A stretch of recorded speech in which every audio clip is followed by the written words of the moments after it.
예, 금강경 강의 시작하겠습니다. 저번 시간에 우리가 수행할 때 생길 수 있는 가장 끊기 어려운 세 가지 마구니병, 재물에 대한 욕심, 성적인 욕망, 수행자가 가장 끊기 어려운 게 바로 명예욕, 도인병 말씀을 드렸죠? 예, 그래서 이런 것들을 우리가 항상 마음에 우리가 항상 스스로를 바라보면서 속지 않도록 노력해야 돼요. 이런 우리 마음에서 생기는 이러한 교만병들, 마음에 어떤 집착되어지는 나다, 내 것이다 라고 집착되어지는 탐욕과 성냄과 어리석음의 수많은 모습들을 금강경에서는 아상, 인상, 중생상, 수자상이라고 이름 붙인 거예요. 그리고 아상, 인상, 중생상, 수자상에서 우리들에게 더 자세히 우리들에게 가르쳐 주기 위해서 법상 또 비법상 해서 금강경은 무상, 없을 무, 모습상, 모든 모습을 없애라, 상에 속지 말아라. 아상, 인상, 중생상, 수자상, 법상, 비법상을 다 부셔라, 깨트려라 라고 말하고 있는 거예요. 알겠죠? 그래서 무상, 상에 집착하지 말아라, 상에 속지 말아라. 우리 중생이 만든 번뇌망상에 빠지지 말아라. 그 상을 깨트려라, 부셔라. 그래서 금강경 사국의 첫 번째가 범소유상. 범소유상이 있는 바, 모든 상은, 모든 상, 있는, 존재하는 모든 상은 이란 뜻이에요. 네? 마음 안에 있건 마음 밖에 있건 존재하는 모든 상은 개시허망, 다 허망하다. 이게 중요해요. 허망하대요. 허망한데 우리가 다 속고 있다는 거예요. 돈이 얼마나 험하네요. 죽으면 가져가요, 못 가져가요? 얼마나 허망해요. 근데 그래도 뭐가 좋아요? 돈이 좋아요. 뭐니 해도 뭐가 좋아요? 머니가 좋아요. 막 이러잖아요. 그러니까 그 성욕, 색욕이라는 것도 즐길 때만 순간의 쾌락인데 평생 그런 성욕과 색욕에 끄달리고, 그리고 명예라는 것도 죽으면 그냥 흩어지는 모래성과 같은데 그 명예에다 몸과 목숨을 걸고서 그 명예, 권력을 움켜쥐기 위해서 살아가는 중생들의 모습.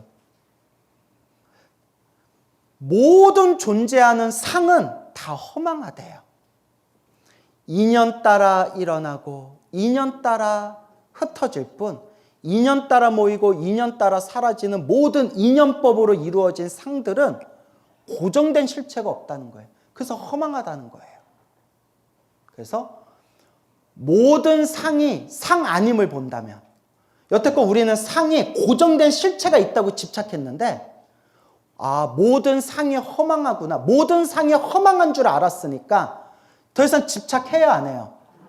안 하잖아요. 그래서 모든 상이 상 아님을 본다면 열애, 진짜 부처를 보게 되리라. 진정한 깨달음을 얻게 되리라. 그리고 산스크리트어 금강경, 오리지널 산스크리트어 금강경에서는 문법적으로 모든 상이 상 아님을 본다면 이라고 해석하지 않고, 모든 상과 상 아닌 것을 다 꿰뚫어 본다면 곧 진정한 부처님을 보게 되리라. 이렇게 이제 해석한다. 저번 시간에 다 말씀드렸죠? 근데 이제 깨달은 자 입장에서는 이제 그 뜻이 다 그 뜻이겠죠. 그래서 모든 상이 상 아님을 본다면, 모든 상이 허망하니까 더 이상 모든 상에 집착을 안 한다는 거예요. 이제 모든 상에 고정된 실체가 있다고 착각하면서 살았는데 그 착각이 완전히 부셔지면서 모든 상은 고정된 실체가 없구나. 모든 상이 상이 아니구나. 우리가 여태껏 고정된 실체가 있다고 착각하면서 살았구나. 스스로 만든 전도몽상, 번뇌망상이 다 부셔진다면 진정한 부처를 보게 되리라.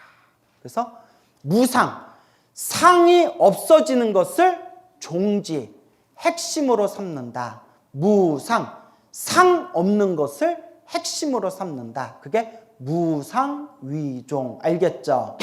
그러니까 범소유상 개시여망을 자꾸 외우면서 음미해 보세요. 알겠죠? 그 중요한 거는 무상, 상을 없애라, 번뇌망상을 없애라 라고 가르쳤는데 없애서 다 없어지고 나니까 본래 상이라는 게 없었구나. 원래 번뇌라는 게 없었구나. 원래 없애야 한다는 것조차 없었구나라는 진실한 깨달음을 얻게 된다는 거예요. 알겠죠? 근데 이게 지금 여러분 번뇌망상을 없앴어요? 못 없앴어요? 못 없앴는데 번뇌망상을 못 없앤 사람이 번뇌망상을 없애지 못한 상태에서 원래 없애야 할 번뇌망상이 없다는데 뭐하러 없애? 이러면 돼요? 안 돼요? 이러면 이제 죽도밥도 안 되는 거죠. 다 없애고 나니까 없애야 할 본래 번뇌망상 자체가 본래 고정된 실체가 없었구나. 내가 스스로 만든 망상을 스스로 붙들고 있었던 거였구나. 이걸 깨닫게 된다는 거예요. 알겠죠? 무상위종, 상이 없는 것을 종지, 핵심으로 삼는다. 범소유상, 개시여망, 약견재상비상, 직견열애, 아상, 인상, 중생상, 수자상, 법상, 비법상을 다 없애야 한다. 없애고 나니까 원래 없었던 거였구나. 여러분 그림자가 있어요? 없어요? 그림자가 있죠. 근데 알고 보면 그림자가 고정된 실체가 있어요? 없어요? 없잖아요. 햇볕이라는 조건에 의해서 그림자가 생긴 거지 그림자는 실체가 없어요. 번뇌망상 그렇다는 거예요. 우리가 보고 느끼고 나를 괴롭히고 있는 번뇌망상도 수많은 인연, 수많은 조건에 의해서 번뇌망상이 있는 것처럼 보였을 뿐이지 그림자와 같이 번뇌망상도 사실은 고정된 실체가 없다는 거예요.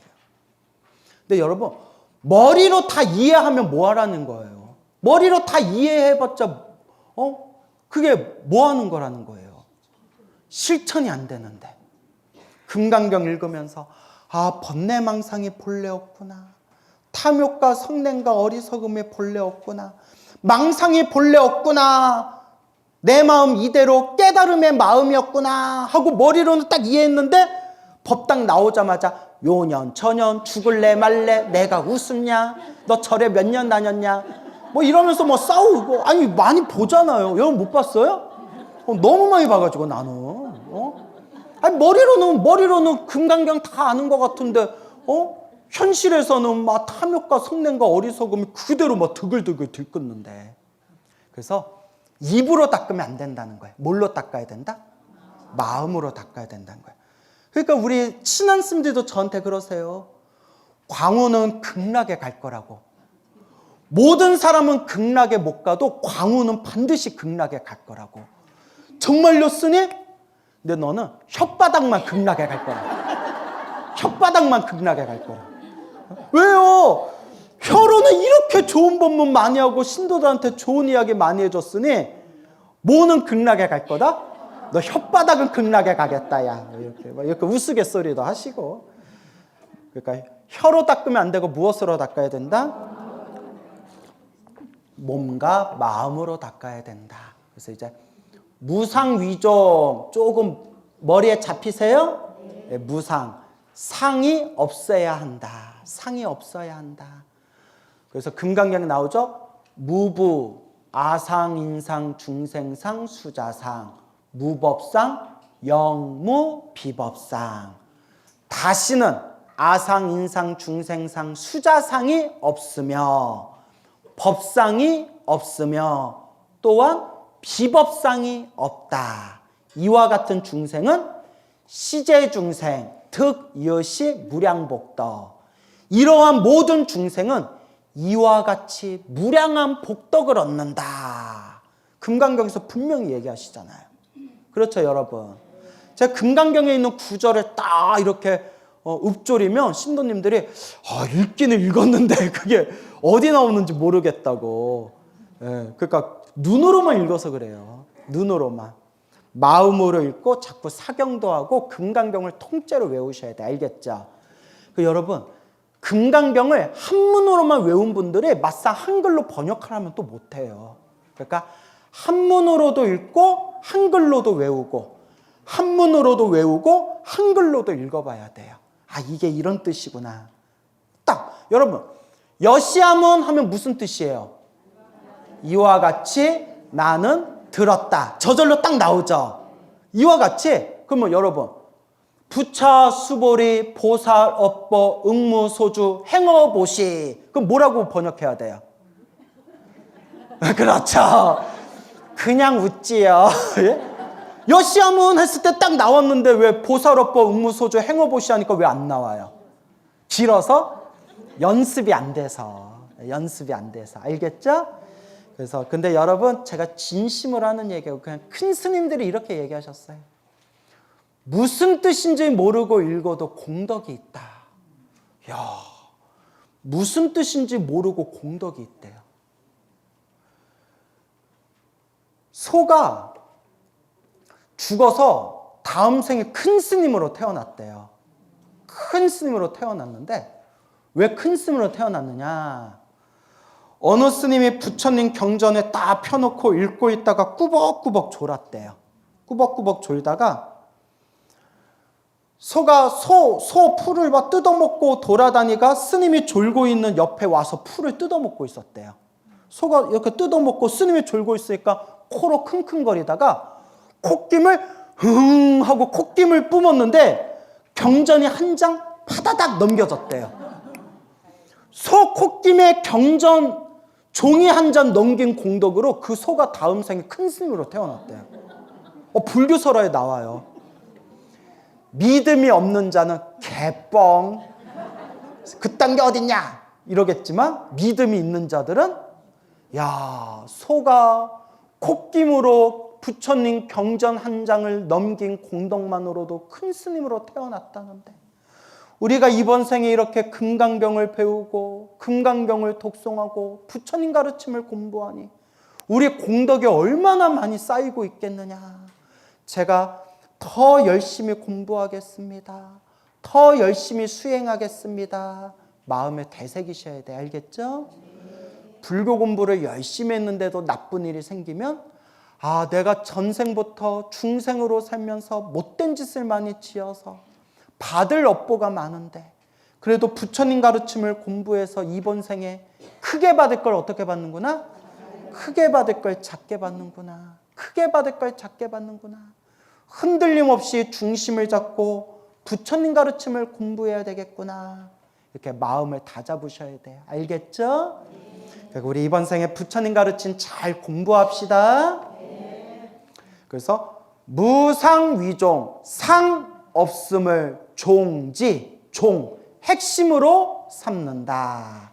그래서 무상이라는 말씀을 잘 이해하고 싶으면 범소유상, 계시어망, 약견재상비상, 직견열애 이걸 계속 음미해 보시고 알겠죠? 아상인상, 중생상, 수자상이 없으며 법상이 없으며 비법상이 없다. 이걸 자꾸 음미해 보세요. 두 번째, 무주위체, 무주, 머무름이 없는 것을 바탕으로 삼는다. 그래서 부처님께서 우리 서가모니 부처님께서 금강경에서 말씀하시기를 선남자 선여인이 안욕 따라 삼맥 삼보리심을 바라였다며 여시주, 여시 항복기심, 응당 마땅히 이와 같이 머무르며 이와 같이 그 마음을 항복받아야 된다라고 부처님께서 말씀하셨죠. 이와 같이 그 마음을 항복받아야 된다. 어떻게 항복받아야 되냐? 그 답이 무상이라고 말씀드렸어요. 기억나요? 이와 같이 그 마음을 항복받아야 된다. 무상, 상이 없어야 된다. 그러면 응당 이와 같이 머물러야 된다. 어떻게 머물러야 되느냐? 저번 시간 말씀드렸는데 뭐라고 했어요? 답이 무주, 머무름이 없어야 된다. 응당 이와 같이 항복받아라. 무상, 상이 없어야 된다. 무상과 무주를 알면 금강병돌이가 다 끝난대요. 그래서 6조 해능대사가 무상위종, 무상으로 핵심을 삼고 무주위체, 무주, 없을 무, 머무를 주, 머무름 없음을 바탕으로 삼는다. 그러면 머무름 없는 게 뭐냐? 금강경 32장 중에서 제 4장 묘행무주분, 묘왕행으로 머무름이 없다. 그러니까 이제 제가 좀 풀어서 설명을 해드릴게요. 풀어서 수보리야, 수보리야, 안욕따라 삼맥 삼보리심을 일으킨 보리심, 완전한 깨달음을 얻겠다라는 거룩한 마음을 일으킨 선남자 선녀인 수행자는 마땅히 이와 같이 머물러야 된다. 부처님 어떻게 머물러야 됩니까? 그러니까 제가 좀 대사를 여러분 알기 쉽게 집어넣은 거예요. 좀 유연하게 제가 문장을 새로 집어넣은 거예요. 부처님 어떻게 머물러야 됩니까? 응당 머무는 바 없이 그 마음을 내야 한다. 사구계 중에 하나잖아요. 응무소주 이생기시. 가장 금강경에서 중요한 구절을 사구계라고 하잖아요. 그 금강경 사구계 중에 하나가 응무소주 이생기시. 응당 이와 같이, 응당 마땅히 이와 같이 청정한 마음, 맑고 깨끗한 마음을 내야 한다. 어떤 마음이 맑고 깨끗한 마음입니까? 응당 세계에 머물러서 마음을 내지 말고 성향 미촉법에 머물러서 마음을 내지 말라. 한마디로 상에 집착해서 마음 내지 말라. 집착하는 바 없이 마음을 내라. 그리고 마지막 결론에 응무소주 이생기시. 응당 머무는 바 없이 그 마음을 내어야 한다. 알겠죠? 이제 이해 가세요? 무상위종, 상 없음으로 상이 없는 것을 핵심으로 삼고 무주위체, 머무름이 없는 것을 바탕으로 삼는다. 머무름이 없다는 게 무슨 뜻입니까? 제가 핵심만 딱딱 말씀드리는 거잖아요. 머무름이 없다는 게 무슨 뜻입니까? 머무름이 없이 그 마음을 내어야 한다. 머무름 없이 마음을 낸다는 게 무슨 뜻입니까? 무집착. 그 무엇에도 집착하지 말아라. 집착하지 말아라. 평생을 닦아도 안 돼요. 우리 중생은 집착 덩어리야. 시독한 집착 덩어리야. 유튜브 보고 내가 배를 잡고 웃은 게 있어요. 마누라가 제일 만만한 사람이 누구예요? 남편이잖아요. 보여도 화가 나고 안 보여도 화가 난대요. 어떻게 하는 거예요? 네? 보이면 보여서 화가 나고 안 보이면 또 안 보여서 화가 난대요. 그래서 유튜브에서 답이 나오더라고요. 눈에 안 보이는데 부르면 바로 나올 수 있는 위치에 있으래요. 내가 이래서 결혼을 안 했다? 어쩌라는 거야. 예? 그러니까 이거 제가 웃자고 비유를 든 거예요. 우린 지독한 집착 덩어리예요. 돈에 집착하고 건강에 집착하고 먹는 거에 집착하고 명예욕에 집착하고 성욕에 집착하고 끊임없는 우리는 집착을 일으키면서 살아간다는 거예요. 여러분 절에 다니는 것도 집착으로 절에 다니잖아요. 우리 자식 잘 되게 해주세요. 우리 가족 잘 되게 해주세요. 내가 이렇게 절에 다니면 또 사업이 잘 되지 않을까? 먹고 사는 게 좀 잘 풀리지 않을까? 대부분 중생들이 그런 집착하는 마음으로 절에 다니잖아요. 그런데 티베트 불교의 큰 스님들은 제발 집착하는 마음으로라도 절에 다니래요. 왜냐? 집착해도 좋고 욕심부려도 좋으니까 절에 와서 부처님 얼굴 한번 바라보고 부처님 앞에서 염불 한번 더하고 부처님께 절이라도 한번 더하면 그 인연으로 결국 깨달음을 얻을 수 있는 씨앗을 심게 되는 거래요. 그러니까 신도들한테 집착으로 절에 다닐 거면 다니지 말아라 이런 얘기 절대 하지 말래요. 집착이로라도 좋으니까 자꾸 절에 다니면서 부처님과 인연 맺으세요. 부처님과 인연을 맺으세요. 이렇게 가르치신대요. 아다르고 어다르죠. 그래서 저는 여러분들이 제가 가르쳐 드린 거 싹 다 잊어먹어도 좋아요. 와주신 것만도 고맙습니다. 공부하러 이렇게 오신 것만도 고맙습니다. 꼭 절을 보러 올 필요 없이 어느 스님 어느 절이건 그냥 부처님 가르침 공부하러 다니는 것만으로도 당신들은 훌륭하신 분들입니다. 저는 항상 마음을 그렇게 내요. 그렇게 내면서 일주일 전에 가르쳐준 거 기억 못하면 말은 와주신 거 고맙습니다 하면서 속으로는 내가 이렇게까지 살아야 되나? 내가 이렇게까지 강의할 필요가 있나? 뭐 이렇게 웃자간 얘기예요. 자꾸 부처님하고 인연 맺으라는 거예요. 알겠죠? 머무르는 바 없이 그 마음을 내어야 한다. 집착 없는 마음. 그러면 스님, 집착이 없는 마음의 깨달음의 기준이 뭡니까? 이것도 나중에 설명드릴 거예요. 알겠죠? 예. 깨달음의 단계에 대해서 설명을 드릴 거예요. 깨달음의 단계에 대해서 설명을 듣고 금강경 공부하면 더 마음에 와닿으실 거예요. 왜 이게 중요하냐? 인도 불교는 철저하게 깨달음의 단계가 딱 정해져 있어요. 선지식들이 경전에 근거를 대서 1단계 깨달음, 2단계 깨달음, 5단계 깨달음, 10단계 깨달음을 다 정리를 해놓으셨어요. 어디서부터 애매모호해졌냐면 중국 불교에 와서 선종, 무슨 종? 달마대사 선종이 널리 펼쳐지면서 선종도 훌륭한 수행이에요. 저도 오직 참선하려고 출가했어요. 저도 이렇게 말 많이 할 줄 몰랐어요. 저도 이렇게 제가 말 많이 할 줄 몰랐어요. 근데 우리 외할머니는 아셨대요. 제 별명이 촉새였거든요.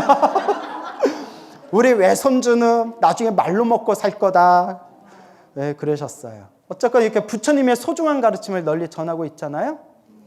선종에서 마음만 깨치면 부처다라고 가르쳤는데 그 당시에는 깨달음의 혁명이었어요. 손가락을 보지 말고 달을 봐라. 언어 문자에 집착하지 말고 마음을 깨쳐라. 마음만 깨치면 부처다. 그때는 혁명이었고 달마대사나 육조 해능이나 큰 스님들이 계셔서 내가 올바르게 깨쳤는지 올바르게 깨쳤는지 내가 깨달았다고 착각하고 있는 건지를 큰 스님들이 깨달음을 얻은 큰 스님들이 딱 점검을 해주셨어요. 네, 지금은 그게 안 돼요. 그래서 어른스님들이 이런 얘기를 많이 하세요. 학자들도 이런 얘기를 해요. 학자들도. 중국의 선종이 널리 퍼지면서 날카로운 지혜를 가진 선지식들도 많이 출현했지만 선종 이후로 가짜 도인도 많이 나왔다. 마음만 깨치면 부처다 해버리니까 지금 기준이 없어요. 아니, 마음을 깨치면 부처라고 했는데 마음을 어디까지 깨쳐야 부처일까요? 기준이 있어요, 없어요? 없잖아요. 나는 이 사람이 못 깨친 것 같은데 이 사람은 자기가 자꾸 깨쳤대. 그럼 기준이 없어요.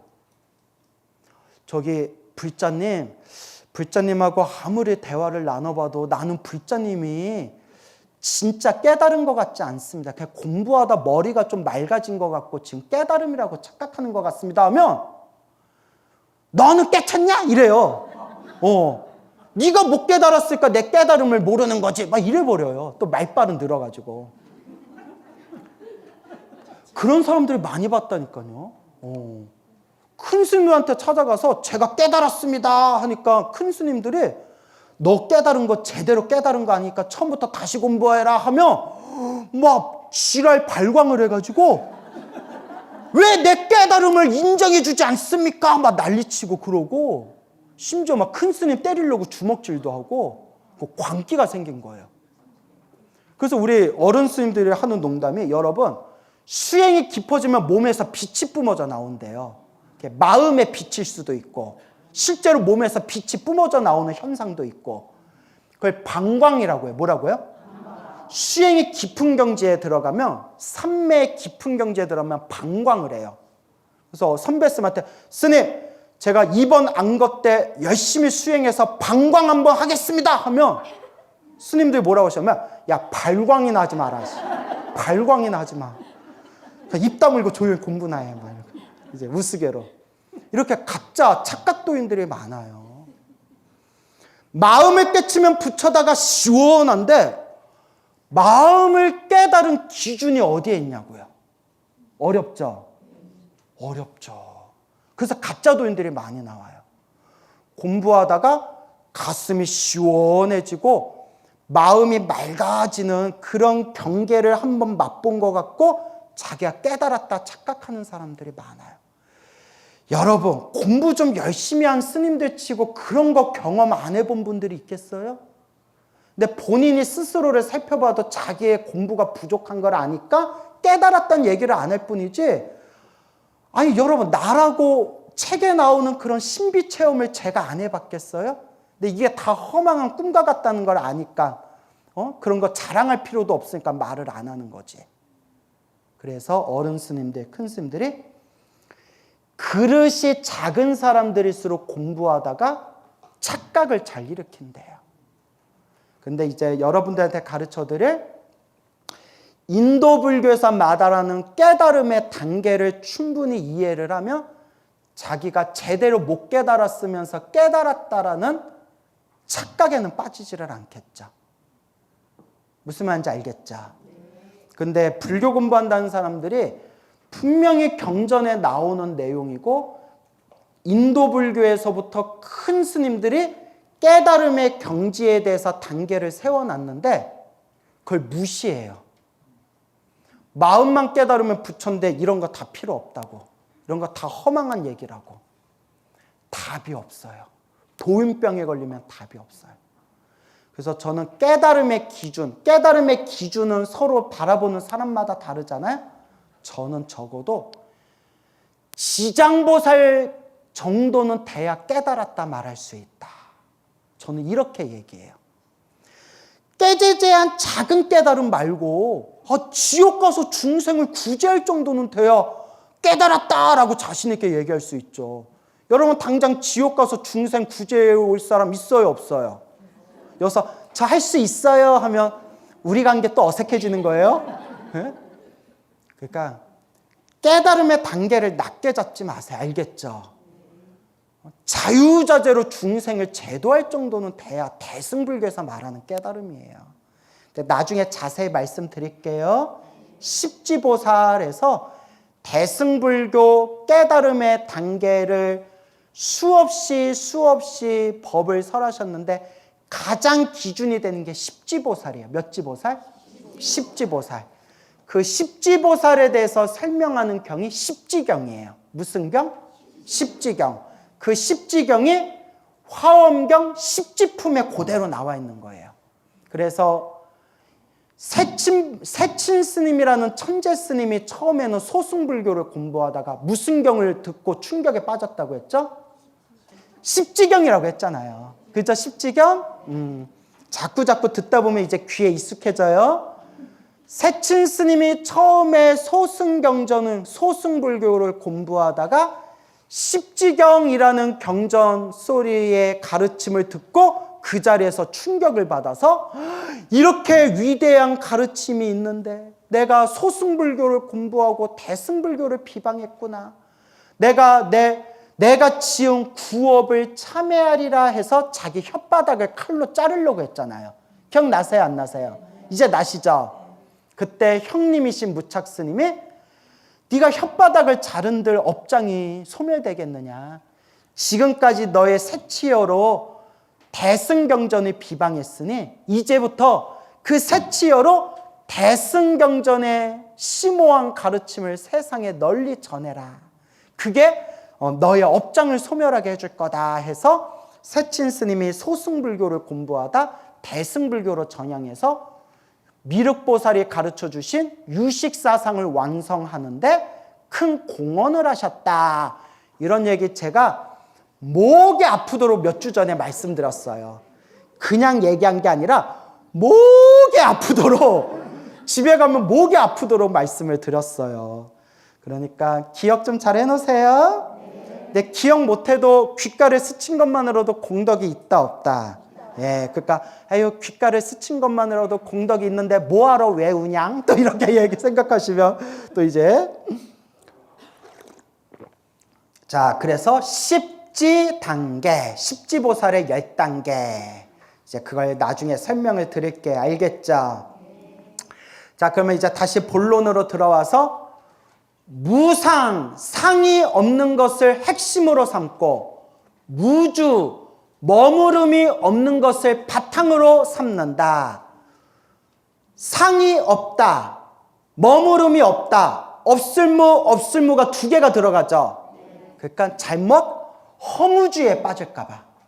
상도 없다. 머무름도 없다. 아무것도 없다. 허무주의에 빠질까 봐 육조 해능대사가 마지막에 무상, 상이 없고 무주, 머무름이 없는데 아무것도 없다는 게 아니라 그 무엇에도 집착하지 않는 마음으로 묘유, 따라해보세요. 묘할 묘, 있을 유, 있다 없다, 있다 있을 유, 묘하게 있다. 묘하게 있는 그 도리로 깨달음을 널리 펴고 중생을 구제하는데 사용한다. 묘유, 위용. 묘하게 있는 것으로 사용한다. 알겠죠? 무상, 상이 없는 것으로 핵심을 삼고 무주, 머무름이 없는 것으로 바탕을 삼는데 아무것도 없다는 게 아니라 무엇으로? 묘하게 있는 것으로 중생을 구제하고 부처님 법을 널리 펼친다. 묘유, 위용. 이제 머릿속에 좀 이렇게 정리가 되세요? 그리고 일주일 후에 또 물어보면 그냥 웃지요. 또 이러실 거예요? 아니에요. 그래도 이렇게 기억 못해도 귀에 스친 것만으로도 공덕이 쌓이는 거예요. 여러분들 이렇게 공부하러 그냥 다니는 것만으로도 여러분들 훌륭한 분들이에요. 근데 제가 자꾸 잘한다 하면 진짜 잘하는 줄 알고 그럴까 봐 제가 가끔씩 이렇게 따끔따끔하게 이렇게 채찍질도 하는 거예요. 알겠죠?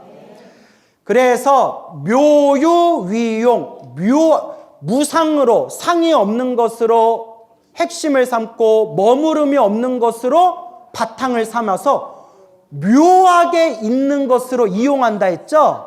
그게 응당 머무는 바 없이 보시를 행한다. 보시를 하는데 어떻게 보시한다고요? 응무소주 행어 보시. 머무는 바 없이 보시를 행한대요. 머무는 바 없이 계율을 지키고 머무는 바 없이 인욕을 닦고 머무는 바 없이 정진하고 머무는 바 없이 선정을 닦고 머무는 바 없이 반야지혜를 일으키는 거예요.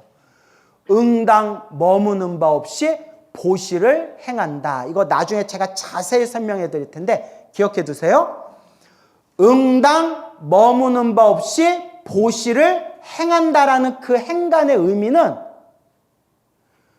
응당 머무는 바 없이 육바라밀을 닦는다라는 뜻이에요. 나중에 자세히 설명드릴 거예요.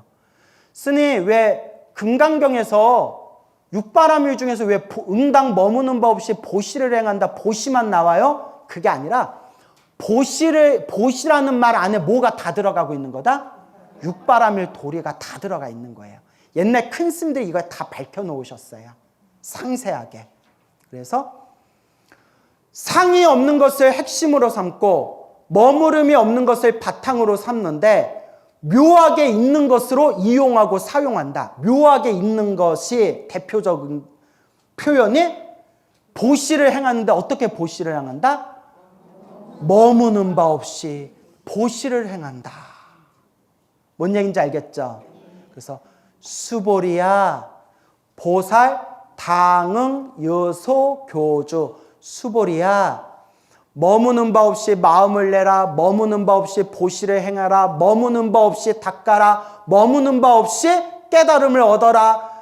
그렇지만 조금도 머무르는 바가 없다. 조금도 상이 없다라고 얘기해 놓고 수보리여, 보살은 당응, 여소, 교주. 다만 응당이 가르침대로 머물러야 된다. 머무는 바가 없다라고 해놓고 뭐대로 머물러야 된다? 가르침대로 머물러야 한다. 이게 묘행 무주분의 핵심이 되는 거예요. 나중에 자세히 문장 하나하나 설명을 드릴 거예요. 알겠죠? 그래서 이제 무상위종, 무주위체, 묘요위용 무슨 뜻인지 잘 아셨죠? 꼭 기억해 두시기 바라요. 예, 오늘 여기서 마치겠습니다.